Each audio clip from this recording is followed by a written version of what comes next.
العالمين والصلاة والسلام على سيد الأنبياء والمرسلين محمد وعلى آله وصحبه أجمعين أما بعد فأعوذ بالله من الشيطان الرجيم بسم الله الرحمن الرحيم اقرأ باسم ربك الذي خلق خلق الإنسان من علق اقرأ وربك الأكرم الذي علم بالقلم علم الإنسان ما لم يعلم وقال النبي صلى الله عليه وسلم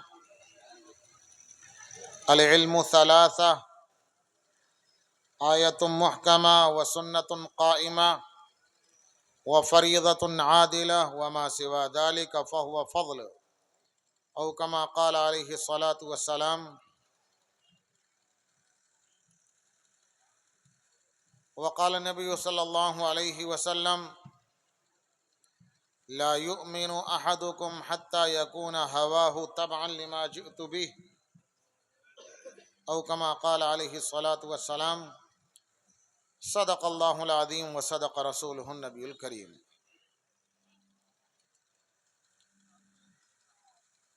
حضرت صدر اجلاس، اسٹیج پر رونق افروز حضرات علماء کرام، دور دراز سے علاقے سے تشریف لائے ہوئے ہمارے سامعین اعظام، برادران اسلام، مجھے آپ حضرات سے دو تین باتیں عرض کرنی ہیں. مجھے معلوم ہے کہ میرے بعد کچھ اور اکابر بڑے علماء کرام جن کے سامنے میری کوئی حیثیت نہیں ہے، ان کے بیانات بھی ہونے ہیں اور آپ کو ان کی تقاریر سے مستفید ہونا ہے.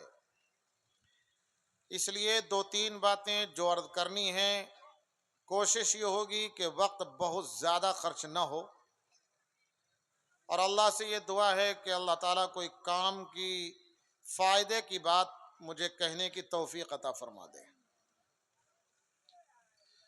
مجھے جو کچھ کہنا ہے میں ابھی کہوں گا انشاءاللہ، لیکن اپنی بات میں کہنے سے پہلے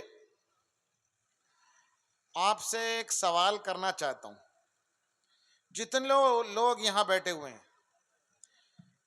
بوڑھے ہیں تو، جوان ہیں تو، بچے ہیں تو، یہ میرے سامنے جو مجمع بیٹھا ہوا ہے کوئی بھی میرے اس سوال کا جواب دے دے، اور بہت آسان سی بات ہے. ایک دو سوال کروں گا بس میں آپ سے. پہلا سوال یہ ہے میرا کہ ہم لوگ یہاں جتنے بیٹھے ہوئے ہیں سب لوگ ہم مسلم ہیں یا غیر مسلم؟ مجھے بتا دیجئے ذرا، مسلم ہیں یا غیر مسلم ہیں؟ مسلم ہیں. بول نہیں رہا ہے مجمع. کیا مسلمان ہونے میں کوئی شک ہے کیا؟ اپنے مسلمان ہونے کا بھی یقین نہیں ہے؟ ذرا جاگ کر بیداری کے ساتھ ایک مرتبہ ذرا ہمت کے ساتھ کہیے کہ ہم قوم مسلم ہیں. ذرا سب لوگ ہاتھ اٹھا کر ایک مرتبہ کہو کہ ہم مسلم ہیں. ہاں، یہ بات ہوئی نا، زندہ ہے قوم، الحمدللہ. اگلا سوال ایک اور. مجھے کوئی بھی آدمی یہ بتلا دے، میں یہ آپ کو بتلا دوں کہ مسلم عربی زبان کا لفظ ہے، اور قرآن کریم میں جگہ جگہ سینکڑوں مرتبہ یہ لفظ آیا ہے. مجھے کوئی یہ بتلا دے کہ مسلم کے معنی اردو میں کیا ہوں گے، مسلم کا ترجمہ کیا ہے اور مسلم کا معنی کیا ہے. کوئی بوڑھا، جوان، بچہ، کوئی بھی مجھے بتلا دے. کوئی بتائے گا کہ مسلم کے معنی کیا ہے؟ کوئی نہیں بتلا رہا. اچھا، میں بتلاؤں گا تو آپ یقین کر لیں گے کہ مسلم کے معنی کیا ہے؟ میں بتلا دوں. یہ علماء موجود ہیں، آپ ان علماء کرام کی تصدیق حاصل کر سکتے ہیں. آپ ان سے پوچھ سکتے ہیں جو میں معنی بتلا رہا ہوں وہ صحیح ہے. بزرگوں اور جوانوں، مسلم کے معنی ہے بات ماننے والا. مسلم کے معنی ہے بات ماننے والا. ایک مسلم اللہ کی بات مانتا ہے، اللہ کے رسول کی بات مانتا ہے، قرآن کی بات مانتا ہے، حدیث کی بات مانتا ہے. بات ماننے کی وجہ سے اللہ تبارک و تعالیٰ نے اس قوم کو پیارا سا لقب دیا ہے کہ یہ میرے بندے میری بات کے ماننے والے ہیں. اس کے مقابلے میں ایک لفظ قرآن کریم استعمال کرتا ہے کافر، اس کے بعد معنی ہے بات نہ ماننے والا، بات کا انکار کرنے والا. وہ چونکہ اللہ کو نہیں مانتا، اللہ کے رسول کو نہیں مانتا، قرآن کو نہیں مانتا، حدیث کو نہیں مانتا، اس لیے قرآن کریم اس لفظ سے اسے یاد کرتا ہے.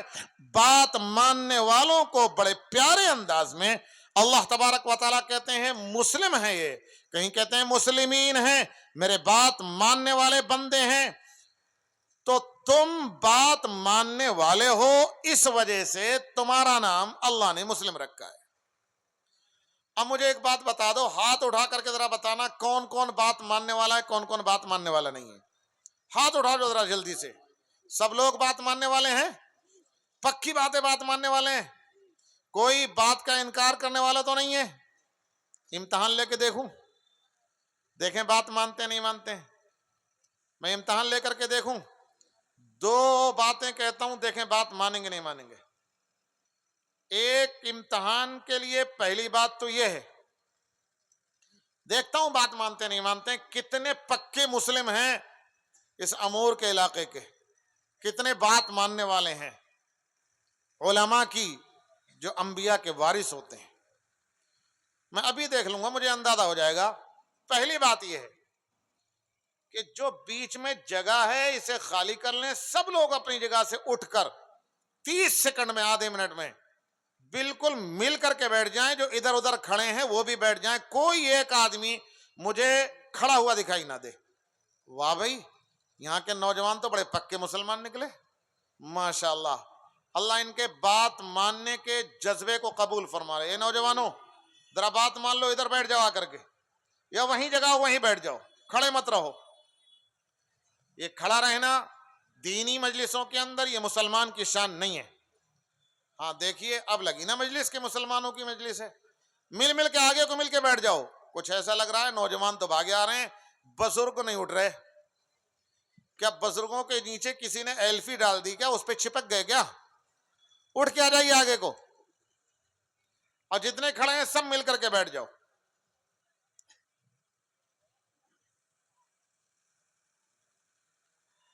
بس بہت اچھا سا مجمع ہو گیا ماشاءاللہ. ایک بات اور دیکھتے ہیں کون مانتا ہے کون نہیں مانتا. اگر دل نے کیا تو تیسری بات ایک اور منواؤں گا، پھر میں اپنی بات گفتگو شروع کر دوں گا. ایک بات اور یہ مل کر کے بیٹھنا یہ تو اہم ہے ہی، صحابہ کی سنت ہے، نبی اکرم صلی اللہ علیہ وسلم کو یہ پسند ہے، اس پر تو آپ نے عمل کر ہی لیا. اگلی بات میں سمجھتا ہوں اور زیادہ اہم ہے. اس سے پہلے میں ایک بات آپ کو سمجھا دوں، یاد رکھیے گا، حلال حرام میں نہیں جاتا، جائز ناجائز کو میں ابھی کچھ نہیں چھیڑنا چاہتا کہ کیا جائز ہے کیا ناجائز، کیا حلال کیا حرام. وہ تو دارالفتہ کی مفتیان کرام بتلائیں گے. وہ بات الگ ہے کہ اللہ کا شکر ہے لولا لنگڑا مفتی میں بھی ہوں. لیکن حلال حرام کے چکر میں پڑے بغیر میں ایک بات آپ سے پوچھتا ہوں، اور آپ جانتے ہیں یہ دماغ ایک وقت میں ایک ہی کام کرتا ہے، دماغ ایک وقت میں 2 کام نہیں کرتا. ایک وقت میں دماغ ایک کام کرتا ہے، 2 کام کبھی نہیں کر سکتا. اگر آپ کسی چیز کو غور سے دیکھ رہے ہیں، کوئی چیز آپ کو پسند آ گئی، اسے گھور کر کے پوری توجہ اور دماغ لگا کر اسے دیکھ رہے ہیں، برابر میں بیٹھا ہوا آدمی کوئی چیختا رہے اس کی آواز آپ کے کان میں نہیں پڑے گی، اس لیے کہ دماغ ایک طرف کام کرتا ہے. میں نے بات اس لیے کہی ہے کہ میں دیکھ رہا ہوں بہت دیر سے یہاں بیٹھا بیٹھا مفتی ممتاز صاحب نے ٹوکا بھی. ہمارے نوجوانوں کی ایک بڑی تعداد موبائل ہاتھ میں لے کر ویڈیو بنانے کے چکر میں ہے. قسم خدا کی یا تو موبائل کا ویڈیو صحیح بن پائے گا، دماغ اس میں لگے گا، یا پھر مقرر کی بات سنی جائے گی. دو طرف دماغ کام نہیں کر سکتا. اگر ویڈیو بنانے میں لگے تو بات نہیں سن پاؤ گے، بات سنو گے ویڈیو خراب ہوگا. اس لیے میں درخواست کرتا ہوں کہ اللہ کے بندو ویڈیو بند کر لو، کچھ بات سن لو. کوئی ویڈیو چلائے گا تو نہیں؟ انشاءاللہ نہیں چلائیں گے نا. اب مجھے ہاتھ میں کسی کے موبائل نہیں دکھنا چاہیے. میں نے کہا تھا حلال حرام کے چکر میں نہیں پڑتا. ویسے جہاں تک مجھے معلوم ہے ہندوستان کے کسی دارالفتہ نے ویڈیو بنانے کو اب تک جائز نہیں کہا ہے. ویڈیو بنانے کو جائز نہیں کہا. چاہے شادی بیاہ کی تقریب ہو، چاہے دینی مجلسیں ہوں، جلسے ہوں، میرے علم کے مطابق ہندوستان کا کوئی دارالفتہ نہیں ہے، کوئی چھوٹا بڑا مفتی ایسا نہیں ہے جس نے ویڈیو بنانے کو جائز ہونے کا فتویٰ دے دیا ہو. بالاتفاق ناجائز اور حرام ہے. اگر بات آئی گئی ہے تو میں ایک بات عرض کر دوں، ناجائز اور حرام ہے، اور ایسا کبھی گناہ ہے، ایسا کبھی گناہ میں سمجھتا ہوں کہ تمام گناہوں میں بدترین گناہ ہے. تمام گناہوں میں بدترین گناہ. میں اس کی ایک نظیر اور ایک مثال پیش کروں آپ کے سامنے. یہ علماء موجود ہیں، ان سے پوچھئے گا. دیکھو بھائی، مجھے تقریر تو کرنی ہے، میں نے ابھی تقریر شروع نہیں کی ہے. جو تقریر مجھے کرنی وہ تو کرنی ہے، دو تین باتیں کہنی ہیں. میں بیچ میں کچھ اور کہہ رہا ہوں. ابھی حدیث شریف میں ہے، اور یہ علماء بتائیں گے آپ کو، حدیث شریف میں ہے الغیبت اشد من الزنا. غیبت کرنا یعنی مسلمان کی پیٹھ پیچھے برائی کرنا، یہ زنا کرنے سے بھی زیادہ بدتر گناہ ہے. یہ حدیث میں نے سنائی آپ کو. غیبت کرنا زنا سے بھی زیادہ بدتر گناہ ہے. علماء سے پوچھئے ایسا کیوں ہے؟ زنا کرنا کتنا برا کام، کتنا گندا کام. اس قدر گندا کام ہے کہ نبی اکرم صلی اللہ علیہ وسلم نے ارشاد فرمایا ہے، بندہ اگر غلطی سے زنا میں مبتلا ہو جائے تو جب تک مومن بندہ زنا کرتا رہتا ہے، ایمان اس کے دل میں نہیں رہتا. اس کے دل سے ایمان نکل کر اس کے سر کے اوپر منڈلاتا رہتا ہے. جب زنا سے فارغ ہو جاتا ہے تب وہ دوبارہ سے ایمان اس کے دل میں داخل ہوتا ہے. میں اپنے نوجوانوں سے کہوں گا، بہت سے لوگ اس غلطی میں مبتلا ہو جاتے ہیں. سوچیں کہ جب زنا میں مبتلا ہیں، ایمان نکل کر سر کے اوپر کبوتر کی طرح منڈلا رہا ہے، اسی حال میں اگر موت آ گئی، اللہ نے اگر اسی حال میں اسرائیل کو بھیج کر آپ کی روح کو قبض کر لیا، آپ کی روح کو کھینچ لیا، تو آپ بے ایمانی کی حالت میں، ایمان آپ کے دل میں نہیں ہوگا، ایمان کے بغیر دنیا سے رخصت ہوں گے. اللہ کے کیا حشر ہوگا وہ آپ سمجھو. مجھے اس وقت زنا کی قباحت پر بات نہیں کرنی ہے. میں کہہ رہا ہوں اس زنا سے بھی زیادہ بدتر چیز غیبت ہے. کبھی سوچا کہ زنا سے زیادہ بدتر چیز غیبت کیوں ہے؟ علماء نے لکھا ہے وجہ یہ ہے، آپ غور کیجئے گا، سچی بات ہے. وجہ یہ ہے کہ ایک لڑکا زنا میں مبتلا ہو جائے، اسے احساس رہتا ہے میں نے گندا کام کیا ہے. کبھی اللہ 1 مہینے کے بعد اسے توفیق دے دیتے ہیں توبہ کرنے کی، وہ روتا ہے، گڑ گڑاتا ہے، اللہ سے معافی مانگ لیتا ہے. جوانی میں نہیں، ادھیڑ عمر میں جا کر معافی مانگ لیتا ہے. جب بڑھاپا آتا ہے اسے گناہ یاد رہتا ہے کہ جوانی میں گندا کام کر چکا ہوں، سجدے میں گرتا ہے، صلاۃ التوبہ پڑھتا ہے، اللہ کی بارگاہ میں حاضر ہو کر ہاتھ اٹھا کر توبہ کر لیتا ہے کہ اللہ مجھ سے گندا کام ہو گیا تھا تو مجھے معاف کر دینا. اسے وہ گندا سمجھتا ہے، یاد رکھتا ہے. لیکن علماء لکھتے ہیں کہ مسلمان بھائی کی برائی پیٹھ پیچھے کر دیتے ہیں. 4 دوست بیٹھے ہوئے ہیں، 5ویں کی برائی کر دی، 3 رشتہ دار بیٹھے ہوئے ہیں، 4تھے رشتہ دار کی برائی کر دی. اور جس مجلس میں برائی ہوتی ہے، برائی کر کے مجلس ختم ہو گئی، بیٹھک ختم ہو گئی، کہیں پر کسی رشتہ دار کے ہاں جمع تھے، اپنے اپنے گھر چلے گئے. ان کے ذہن میں یہ بات نہیں رہتی کہ ہم کوئی گناہ کر چکے ہیں، ہم کوئی بہت کبیرہ گناہ، بڑا گناہ کر چکے ہیں. ان کے بات یہ ذہن میں نہیں رہتی. بات آئی اور گئی، بات کہہ دی چلی گئی، ذہن میں یہ کبھی نہیں رہتا کہ ہم غیبت جیسا گناہ کبیرہ کر چکے ہیں. انہیں توبہ کی توفیق نہیں ملتی. اللہ کی بارگاہ میں رونے گڑگڑانے کی توفیق نہیں ملتی. اس لیے نبی نے فرمایا کہ غیبت زنا سے زیادہ سخت ہے. زنا سے توبہ کرنے کی توفیق مل جاتی ہے اور غیبت سے توبہ کرنے کی توفیق نہیں مل پاتی الا ماشاء اللہ کوئی توبہ کر لے. لیکن اکثر لوگوں کو توبہ کی توفیق نہیں مل پاتی. توبہ کی توفیق اس لیے نہیں مل پاتی کہ اس کے دل میں یہ بات ہی نہیں ہے کہ میں نے کوئی گناہ کیا ہے. اس لیے غیبت زنا سے زیادہ بدتر گناہ ہے.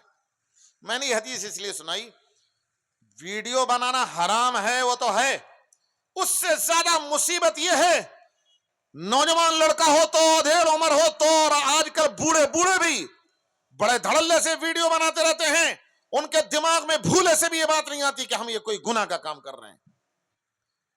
گناہ کی اہمیت دل سے نکل جائے، گناہ کی قباحت دل سے نکل جائے اور گناہ کی برائی دل سے نکل جائے، ایک گناہ کو آدمی ٹھیک سمجھنے لگے، یہ بہت ہی خطرناک چیز ہوتی ہے اس کے مقابلے میں کہ گناہ کر لے اور اس کی برائی کو سمجھتا رہے. تو توبہ کی توفیق تب مل جاتی ہے. یہ موبائل کا گناہ ایسا ہے کہ اس سے توبہ کی توفیق نہیں ملتی. توبہ کی توفیق تب ملے احساس ہو کہ ہم کوئی گناہ کر رہے ہیں، احساس ہی نہیں ہے. اور حال یہ ہے ہم نے دیکھا ہے کہ مردے کو قبر میں اتارا جا رہا ہے، قبر کا گڈھا سامنے ہے، آخرت یاد آنی چاہیے، اللہ کی بارگاہ یاد آنی چاہیے، حشر یاد آنا چاہیے، قیامت یاد آنی چاہیے. لیکن اس وقت بھی بے حیا نوجوان اس قبر میں مردے کے اتارنے کا ویڈیو بناتا رہتا ہے. وہ کون سا موقع ہے ویڈیو بنانے کا؟ یہی وہ چیز ہے جس کی بنیاد پر میں کہتا ہوں کہ ویڈیو کی قباحت اور اس کی برائی ہمارے دل سے نکل چکی ہے. بہرحال یہ تو میں نے ایک ویڈیو بنانے پر بات کہی. نوجوانوں کہاں ویڈیو کے چکر میں پڑ گئے؟ اپنی جوانی کی قدر کرو، اللہ کی بارگاہ میں حاضر ہو جاؤ، توبہ کرو اور اپنی جوانی کو دین کے سیکھنے سکھانے کے لیے قربان کر دو. نوجوانوں اللہ کی قسم تمہارے جنازے میں شرکت کرنے کے لیے فرشتے آسمان سے اتر کر آئیں گے. پوچھئے ان علماء کرام سے. جب جوانوں کی بات آئی ہے تو میں ایک بات عرض کر دوں، جوانوں ان علماء سے پوچھئے گا. حضرت سعد رضی اللہ تعالیٰ عنہ مدینے کے سردار تھے. غزوہ خندق کے اندر تیر لگا اور زخم ہو گیا، زخم صحیح نہیں ہو پایا، اسی زخم سے بہت زیادہ خون رس گیا. بہت زیادہ خون رسنے کی وجہ سے آپ کا انتقال ہو گیا. جنازہ اٹھا، نبی اکرم صلی اللہ علیہ وسلم بھی جنازے میں شریک ہیں، تمام صحابہ کرام جنازے میں شریک ہیں. صحابہ کرام کاندھے پر چارپائی کو اٹھائے ہوئے ہیں. صحابہ آتے ہیں نبی اکرم صلی اللہ علیہ وسلم کی خدمت میں اور کہتے ہیں اللہ کے رسول جنازے کی چارپائی اتنی ہلکی ہے، ایسا لگتا ہے کہ جیسے اس میں سعد لیٹے ہی نہ ہو، جنازے کی چارپائی خالی ہو اور ہم خالی جنازہ لے کر کے قبرستان کی طرف کو جا رہے ہوں. آخر بوجھ کہاں گیا؟ ساتھ تو ہٹے کھٹے جوان اور اچھے صحت مند تنومند کے آدمی تھے، وزنیلے آدمی تھے، کہاں چلا گیا وزن؟ آخر جنازے کی چارپائی خالی ہمیں کیوں دکھائی دے رہی ہے؟ خالی محسوس کیوں ہو رہی ہے؟ ہمیں کاندھوں پر بوجھ محسوس نہیں ہوتا؟ آخر کیا ماجرا ہے؟ نبی اکرم صلی اللہ علیہ وسلم نے فرمایا، نوجوانوں ذرا سنو، نبی اکرم صلی اللہ علیہ وسلم نے فرمایا سعد کے جنازے میں شرکت کرنے کے لیے 70,000 وہ فرشتے اترے ہیں جو آج تک کبھی زمین پر نہیں اترے. آج پہلی مرتبہ اللہ نے آسمان سے انہیں سعد کے جنازے میں شرکت کرنے کے لیے بھیجا ہے. نوجوانوں اگر تم اپنی جوانی سعد کی طرح گزار لو، اپنی جوانی کو دین کے سیکھنے سکھانے میں، دین کی سربلندی کے لیے، دین کو عزت دینے کے لیے اور دین کو گھر گھر میں پہنچانے کے لیے اپنی زندگی کو اگر حضرت سعد کی طرح گزار لو، میرا ایمان ہے کہ جو اللہ حضرت سعد کے جنازے میں شرکت کرنے کے لیے فرشتوں کو بھیج سکتا ہے، تمہارے جنازے کے اندر بھی شرکت کرنے کے لیے اللہ تعالیٰ فرشتوں کو بھیج سکتا ہے. نوجوانوں تم کہاں کس چکر میں پڑ گئے؟ تم چکر میں پڑ گئے فلم انڈسٹری میں کام کرنے والے شیطانوں کے. نوجوانوں تم چکر میں پڑ گئے کرکٹ اسٹیڈیم میں اچھل کود کرنے والے 11 اوباشوں کے. تمہیں کیا مل جاتا ہے ان شیطانوں کے چکر میں پڑنے سے؟ ہمارے کتنے ہی نوجوان ایسے ہیں جو بڑے فخر سے کہتے ہیں کہ میرا پسندیدہ ہیرو فلاں ہے، میں فلاں کا فین ہوں، میں نے اس کی کوئی فلم نہیں چھوڑی، ہر فلم دیکھی ہے. فخر کے ساتھ کہتے ہیں کہ میں نے اس کی فلاں فلم تو 50 مرتبہ دیکھی ہے. ارے نوجوانوں ایک فلمی شیطان کی ایک فلم 50 مرتبہ دیکھنے پر تم فخر کرتے ہو. کوئی کرکٹ کا میچ تم نہیں چھوڑتے اور تم اس پر اپنے پیسے کو برباد کرتے ہو، جوانی کا وقت ضائع کرتے ہو. اپنے قیمتی اوقات کو ضائع کرتے ہو، تمہیں کیا مل کیا جاتا ہے؟ ذرا سوچا کبھی تمہیں ملتا کیا ہے آخر؟ کاش کبھی محلے کے امام صاحب کے پاس جا کر کے قرآن کریم کا ایک رکوع سیکھ لیا ہوتا۔ ابھی ہمارے مولانا ممتاز صاحب قرآن کریم پڑھنے والوں کی فضیلت کو بیان فرما رہے تھے، اور یوں فرما رہے تھے کہ آخرت کے اندر ان کا بڑا مقام و مرتبہ ہوگا۔ میں تو دیکھتا ہوں، ذرا میری بات غور سے سنیے گا، آخرت میں جو مقام و مرتبہ ہوگا وہ ہوگا ایک ایک حافظ 10 جہنمیوں کی سفارش کر کے جنت میں بھجوائے گا، جہنم سے چھٹکارا دلوائے گا اور جنت میں بھیجنے کا انتظام کرے گا۔ وہ اپنی جگہ پر بالکل برحق، کوئی شک و شبے کی بات نہیں۔ حافظ کے والدین کے سر پر ایسا تاج رکھا جائے گا کہ جس کی روشنی سورج کی روشنی سے زیادہ ہوگی۔ بلا شک آخرت کے فضائل اپنی جگہ، ہم اپنی آنکھوں سے دیکھتے ہیں کہ ان حفاظ کی وہ عزت اور عظمت دنیا کے اندر ہی اللہ تبارک و تعالیٰ نے رکھی ہے، اور لوگ دنیا دار ان حفاظ کی عظمت اور ان کی عزت کو ماننے پر مجبور ہو جاتے ہیں۔ جب اللہ چاہتے ہیں بڑے بڑے دھنا سیٹ، بڑے بڑے عہدے دار اور بڑے بڑے منصبوں پر پوسٹوں پر رہنے والے، بڑے بڑے لال بتی کی گاڑیاں لینے والے اور بڑے ہوائی جہاز پر اڑنے والے، ہوا کے دوش پر ہر وقت زندگی گزارنے والے، ایسے لوگوں کو ہم نے دیکھا ہے کہ اس دنیا کے اندر جب اللہ تعالیٰ چاہتے ہیں ان کی پیشانی کے بال پکڑ کر ان حفاظ کرام کے پیروں میں لا کر کے ان کو ڈال دیتے ہیں۔ ہم نے دنیا میں دیکھا یہ، اور ہم دیکھتے رہتے ہیں، ایک دو مرتبہ نہیں، آئے دن ہم دیکھتے رہتے ہیں۔ میں ایک چھوٹا سا واقعہ سناؤں۔ ہمارے یو پی میں جو حکومت ہے وہ آپ جانتے ہیں کہ کیسی حکومت ہے۔ ہمارے یہاں یو پی میں ایک بہت بڑے مالدار ہیں، بڑے دھنا سیٹ اور بہت بڑے مالدار ہیں، واقعی مالدار ہیں۔ وہ دین کے کاموں میں پیسہ بھی خوب خرچے کرتے ہیں۔ جو علماء کرام ہیں یہاں موجود ہیں وہ جانتے ہیں، ہمارے ہاں دارالعلوم دیوبند میں نئی لائبریری بنی ہے، 7 منزلہ لائبریری ہے، اور اس کا لینٹر 45,000 مربع فٹ ہے۔ ایک لینٹر، 7 منزل کی لائبریری ہے۔ اس کے ایک منزل میں جو پتھر لگا ہے تقریباً 50 لاکھ روپے پتھر میں خرچ ہوئے ہیں۔ مجھے معلوم ہے کہ ان صاحب نے، جن کا میں تذکرہ کرنا چاہتا ہوں، جن کی میں مثال دے رہا ہوں آپ کو، ان صاحب نے دارالعلوم دیوبند کی اس لائبریری کی ایک منزل کا پورا پتھر اکیلے لگوایا ہے 50 لاکھ روپے دے کر۔